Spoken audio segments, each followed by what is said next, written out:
Os presentamos la nueva máquina de Alfa. Se trata de la Alfa Unit Heavy Duty.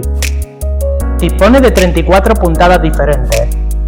Cuenta con ojal automático en un paso y enhebrador automático. Este modelo tiene un motor de 100 vatios y puede llegar a alcanzar una velocidad de hasta 1100 puntadas por minuto. Además, este modelo cuenta con todos estos accesorios que incluye la mesa de extensión.